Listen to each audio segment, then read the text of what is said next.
This episode is brought to you in partnership with David's Bridal.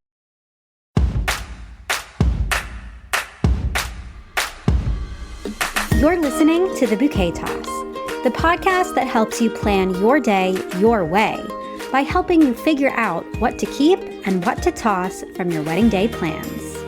This season, we are both posing and attempting to answer the question, why weddings? In our last episode, we spoke with Jamita Lewis-Davis, and she told us all about her intention for Laughing Down the Aisle. It's also a book that she wrote after her own wedding. But something she told us that really stood out was that her biggest regret was actually with her dress. And we were kind of inspired by how much that had affected her experience of her wedding. And we talked a lot together about, how wedding dress shopping is one of those big challenges for a lot of brides.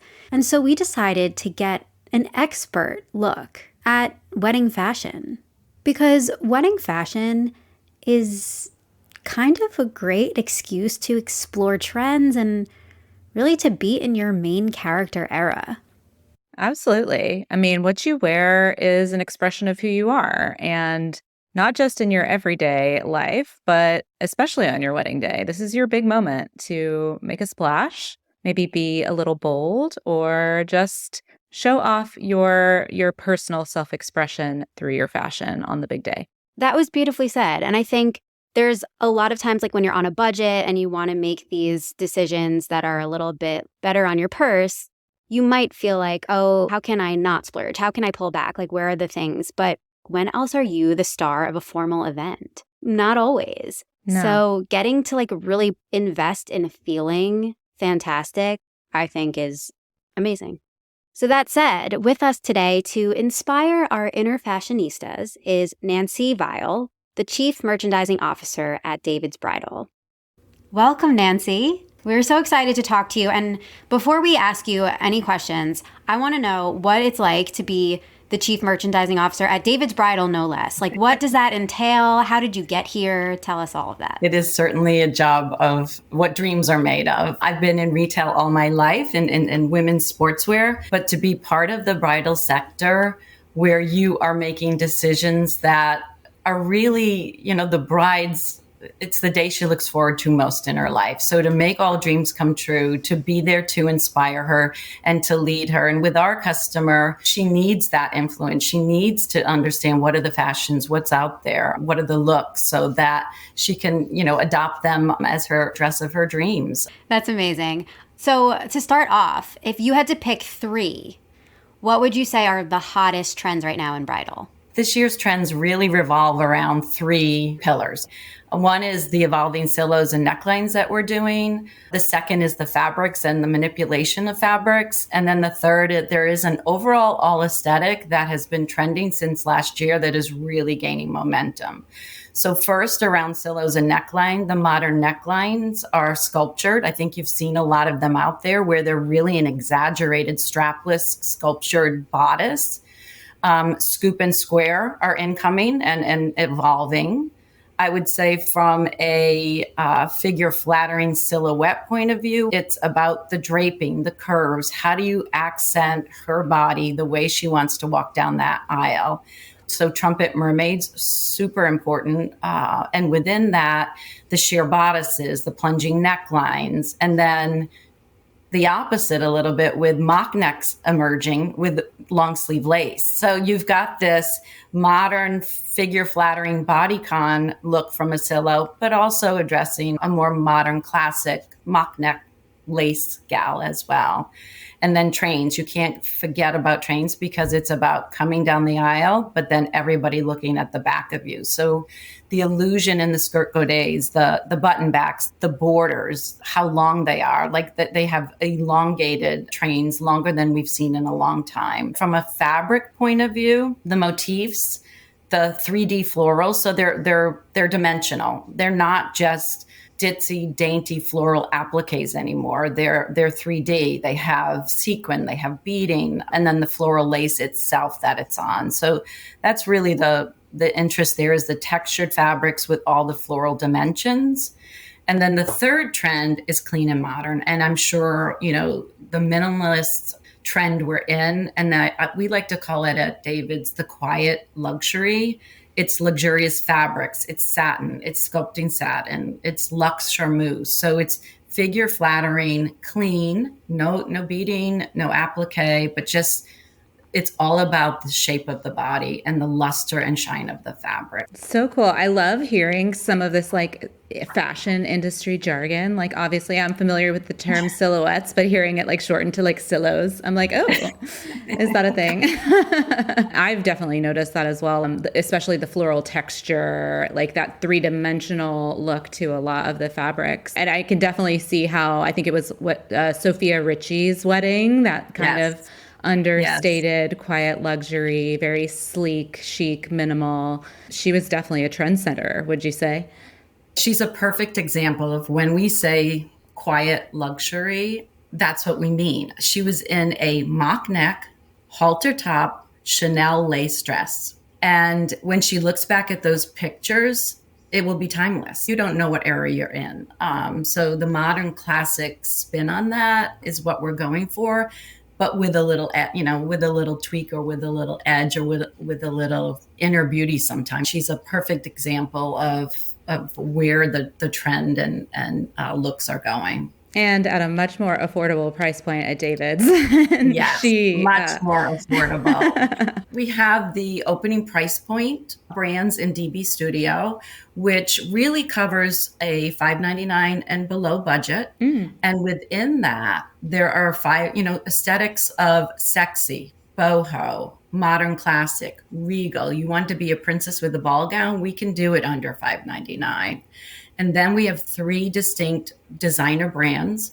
Galena Signature is our sexy, very confident, very bold bride that comes to us for plunging necklines. We also cover the Oleg Cassini label, which is our modern classic bride who loves to make a statement. And these dresses stack up to $4,000 and $5,000 gowns that you would get at a boutique. And then we cover the boho romantic bride with our Melissa Sweet brand. But we have every aesthetic for every budget, for every bride.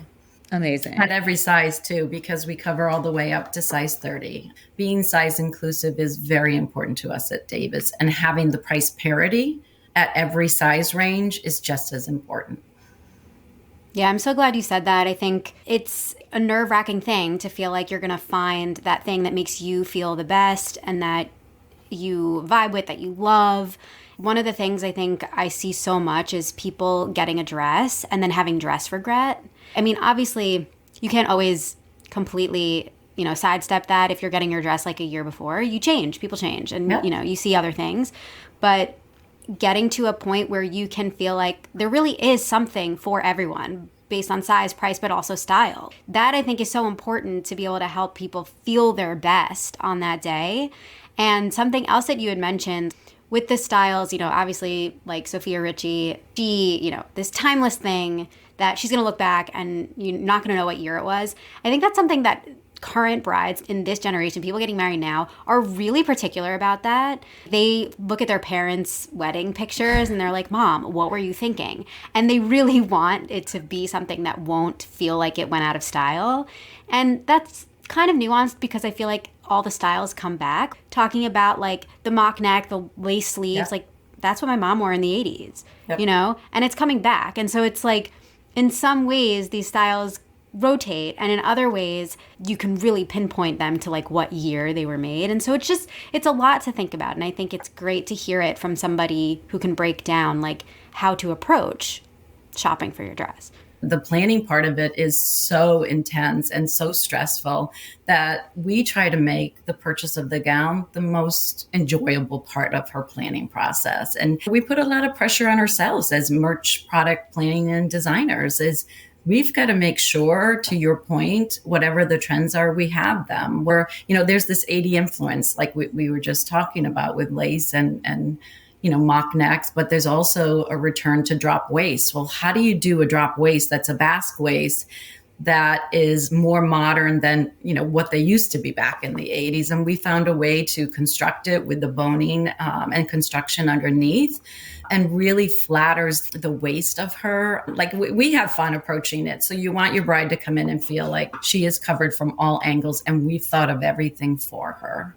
And with David's, the best part, whatever gown she ends up with, we customize. So if it is an illusion sheer bodice, but she doesn't feel comfortable, we can back that with a lining. If she wants to add sleeves to any garment, we can add sleeves to any garment. If she wants that plunging neckline, not so low, we can just put appliques to make her feel more comfortable and a little less open, a little more modest. So we're there to customize, because we have the most amazing alterations team on site to do so. Amazing. So David's Bridal covers, obviously, the bridal style, but also bridesmaids. Yes. So I would love to hear a little bit about trends going on in the bridesmaid area. There's similar trends in bridesmaids that are going on, but I would say at David's, we've really honed into elevating shine to a new level. So shine has been a trend in a fabric for bridesmaids for the past few years. And we have 3 new fabrics we're introducing that will cover this shine trend that we have going. One is called sculpting satin, which really does mold the body. We had it in our prom division, and it's done extremely well. So now we're moving it into bridesmaids. Slim silhouettes, just as in bridal, just as important, if not more important. A while ago, it was more important to have this chiffon, airy A-line down the aisle behind the bride, but it's really about fit and flare, the body conscious, element of how you can shape the ruching details, the booty ruching, we call it. It's just as important on the back to make sure we have the back details and the knots all in the right place. And of course, always a high leg slit. That is certainly something that she wants front and forward. When she's ready to kick the leg out, she's ready to kick the leg out. These are all things that help the bridesmaids feel great walking down the aisle too. We hear stories from the people from the generations above us of oh my God, you wouldn't believe the dress I had to wear to this wedding. And I feel like that's really something modern brides are moving away from. They want A, their bridesmaids to love what they're wearing, but B, for them to be able to use it again. Gone, I think, are the days of spending a couple $100s on something that just sits in your closet and becomes, your 27 dresses. And now it's hopefully you can wear it to another wedding even, or anything, an event. And so part of that, I think, obviously style is going to affect that, and also color. I think there's ways to do this in any color, to get a dress that you can reuse, but specifically black seems to be a really big trend right now. Of course, pretty much every style comes in black, right? So it's easy to coordinate, and more often than not, yes, there's different black fabrics, but they can go together. It's, it's not like you have to be match this, cinnamon, terracotta to this one at this place. It's black. It's easy to do. Often it makes it more affordable, because how many times can you rewear a black dress? Mm-hmm. So do you know where that came from? Is that something that David's keeps in mind as well? It certainly has evolved over the past 4 years. I will say the color black has moved into the top 5 colors selling in bridesmaids. It's sophisticated as a color. It's chic option for her. It allows the versatility, like you said, to wear again. And not to mention a sentimental reminder for her hanging in the closet when she goes to either alter it and make it a midi or make it a mini, that she thinks of that wedding celebration she wore it to. And I think when you think of even the bride influencing the bridesmaids on her selection of dress, right? And my daughter is at that age, and I think she's been at about 6 weddings, and one coming up in September of next year. They want to spend more on the experience of going on their bachelorette and having fun with that. And the gifting of the gifts to the bridesmaids is important as well. But opening price points, and like you said, there is a price point threshold of, let's call it close to that $100 range that we have pivoted to, because we have seen that price point be very important in the decision-making process. Number 1 is color always, but number 2 is price and quality. And we check all those boxes. So we have cost engineered our gowns to make sure we have a $99 price point and a $119 power price point for her. We also, for the designer bride, have Galena Signature bridesmaids, which is a little more elevated. It has horsehair on the bottom, so it stands out, and it's the drama, and it's the it's a statement walking down the aisle with the bodices, the off the shoulders, the corseted bodies, the boning that goes on. And color fluctuates a little bit. Right now, we're seeing it more towards the new neutrals. And what does that mean? Like, does it mean the champagne color? Does it mean sand, but sand with a pink cast, so that it's cosmetically beautiful on every gal, no matter her skin tone or color of her hair. So there's a lot. You think, oh, it's easy to buy a bridesmaid's dress or design into a bridesmaid's dress, but there's so much you have to think about, from not only the silhouette and fabric, but the price point, the end use, and, the bride influence in it all. Yeah, I think like overall what we're hearing with all of this, whether it's bridal, bridesmaids, it's like this feeling of being a bit more bold with wedding style. And I'm wondering, I think fashion, like all the trends and everything bleed into every area, right? So our everyday fashion is getting more bold. I think it's also because fast fashion obviously has changed the game. Social media. Fashion is more transparent than it's ever been, right? There's no hiding behind anything. There's fashion runways we all see, right? That inspiration is taken from, I'll call it couture brands. And to your point earlier, which was a great point you made, is there's a lot of crossover to occasion and occasion dressing. So what is that social occasion influence that you need to think about as you're curating from an initial concept point of view, because it's got to happen in the fabric stages. And then our own proprietary exclusive internal designers and their creative direction, because they're going to see things that, the merchants might not see, that put in a dress in a certain way, still, keeping true to the DNA of the brand and where we want to keep moving and evolving the bride. And something to keep in mind is our customer is not a leading cutting edge fashion leader, right? But she is a fast second. So you better be there right when she sees it, whatever she's seeing on the runways or seeing out there from a look point of view, it better be in your inventory at that time, because you miss it and you're sending your bride elsewhere. It's so cool to get an inside look at, how all of this stuff happens. With a lot of wedding things, it feels like there's just these set rules that we follow, and it's like it can feel a bit arbitrary. And so it's really cool to hear the intention behind what David's is doing, and how any bride can take this part of their wedding planning as a fun part. This is what helps you show up on the day of and laugh and smile and feel amazing. And the process of picking it out and ensuring that happens can also be fun and exploratory. And that's what we live for. My advice, I would say to brides out there listening to the podcast, is first, I would say she needs to curate a bridal look that reflects her own unique personal style and personality, and not be talked into something because of all the elements I just talked about because of fashion. Fashion means different things to different people, and it's a unique element that comes from within. Accessories are also a way that she can individualize, and that can be anywhere from the jewelry she's wearing to the veil, to the shoe, to the gloves.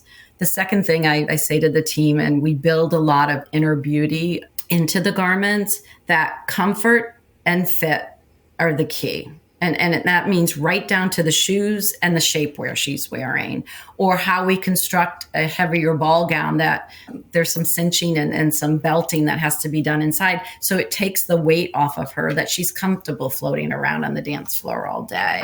And then the third is really looking for those style details that are out there, that are fashion relevant for the moment, and making sure that they're trend right. But also of late, I think we're really being critical that they have a timeless essence, that forever look to them. So there's advice for the bride as well as the family members that are sitting there influencing her. That I'm really glad you said. This is a decision that you have to look towards the people you love to help. It's just too big to make on your own. And you really have to remember, depending on who's there, they're influenced by different trends, or they maybe got married 10, 20, 30 years ago. Like, they have total different ideas. And so send this episode to anybody who's going with you to look, just to like open up perspective. And it's important because you don't want their style influence, and especially mom or sisters, to influence the decision you're making, because it's your dress, it's your day. That's important to remember too, as the alteration process starts happening as well. You should feel comfortable speaking up for what you need, making sure it's exactly right for what you love, and you'll show up on the day and not have any dress regret.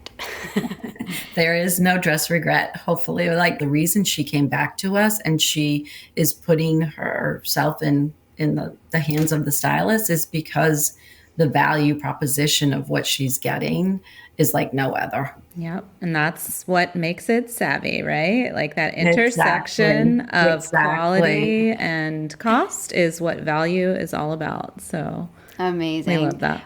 Well, thank you, Nancy. If you can give our listeners an idea of anything you want them to know, where to look for information on David's Bridal or you or anything like that. I would just say come to the David's Bridal site, because there'll be an aspirational homepage, and it starts with the planning process of, where is she going? Like, what is her aesthetic? What is her venue like? And then, working your way through, what is the gown? What am I thinking of as my favorites? And then, oh, by the way, what's my color that I need to then, start clicking into and looking for bridesmaids? And oh, don't forget about mom, because mom is quite the influencer. And we have a new program at David's called Diamond Bride, where if the bride does purchase the gown with us, she gets 10% off her bridesmaids. She gets 10% off to her dress for mom. She gets 10% off her accessories and 10% off of her alterations. So there is a lot of, I'll call them bride benefits, and certainly ones that are on a budget that will help not only you, the bride, but beyond the bridal party, because you're accessorizing and the alterations discount as well. That is great information. We'll have that linked in the show notes as well. Awesome. And thank you so much for being here, Nancy. Thank you so much, Nancy. You've been listening to The Bouquet Toss, brought to you by thebudgetsavvybride.com. For more tips, tricks, hacks, inspiration, and support, check out the links in our show notes. We are a proud member of the Evergreen Podcast Network. Get more information and check out other shows in the network by visiting evergreenpodcasts.com.